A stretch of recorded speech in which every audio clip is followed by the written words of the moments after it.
अस्सलामुअलैकुम व्यूअर्स, हम स्टडी कर रहे हैं वर्ब वॉइस के यूजेज के टॉपिक को और इस वीडियो में हम ये जानने की कोशिश करेंगे कि जब एक सेंटेंस के अंदर कोई एजेंट जो है वो किसी इंस्ट्रूमेंट को या किसी डिवाइस को यूज़ कर रहा है तो फिर ऐसे सेंटेंस को हम एक्टिव से पैसिव में किस तरह से चेंज करते हैं।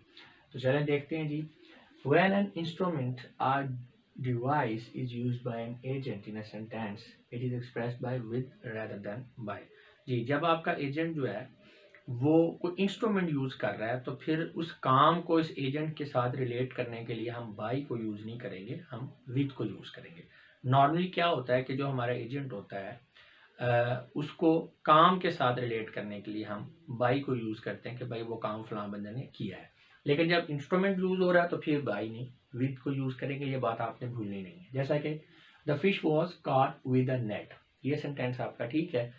The fish was caught by the net, ये गलत हो जाएगा, ठीक है, क्योंकि बाय आप पर्सन के लिए यूज करेंगे, पर्सन वगैरह। अब यहाँ पे ये हमने पैसिव कंस्ट्रक्शन में इसलिए लिखा है क्योंकि यहाँ पे जो हमारा एजेंट है वो अननोन है या वो अंडरस्टूड है, ठीक है, या उसकी कोई इंपॉर्टेंस नहीं है। जैसे कि एक्टिव में ये सेंटेंस इस तरह से था, somebody caught the fish with a net। क्योंकि somebody आ गया इसलिए हमें सब्जेक्ट जो है एजेंट को एक्सप्रेस करने की जरूरत नहीं है, तो हमने ये सेंटेंस इस तरह से लिख दिया, the fish was caught with a net, with a net. तो ये आपका सेंटेंस ठीक है। लेकिन अगर बाय द नेट करेंगे तो ये गलत है।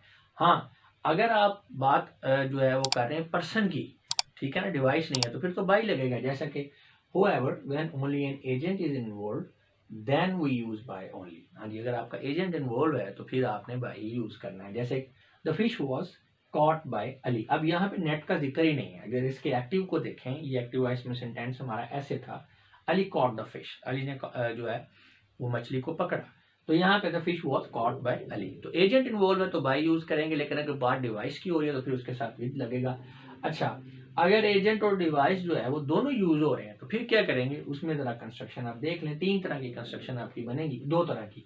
एक्टिव में तो ऐसे होगा, Ali caught a fish with a net, Ali ने नेट से मछली को पकड़ा, ठीक है। नेट के साथ आप देख सकते हैं विद लगा हुआ है, और पकड़ी चूंकि मछली अली ने है तो अली को आपने सब्जेक्ट में रखा हुआ है। अब हम बात करते हैं, अगर हम इसको हम कहते हैं कि हमने फिश को प्रोमिनेंस देनी है, इसको ज़्यादा इंपॉर्टेंस देनी है, तो हम इसे पैसिव में लिखेंगे जब सेंटेंस, तो ये सेंटेंस 2 तरह से कन्वर्ट होगा पैसिव में। A fish was caught by Ali with a net, ये भी सेंटेंस आपका ठीक है। A fish was caught with a net by Ali, ये भी आपका सेंटेंस ठीक है। लेकिन ये नीचे वाला सेंटेंस जो है ये ज्यादा बेहतर है, क्योंकि ऊपर वाला सेंटेंस नो डाउट कि वो ठीक है, लेकिन वो रीडर को थोड़ा कंफ्यूज कर सकता है। जैसे कि अ fish was caught by Ali with a net, correct also but may confuse the reader. तो जो बेहतरीन जो फॉर्मेशन होगी पैसिव की वो इस तरह से होगी, a fish was caught with a net by Ali.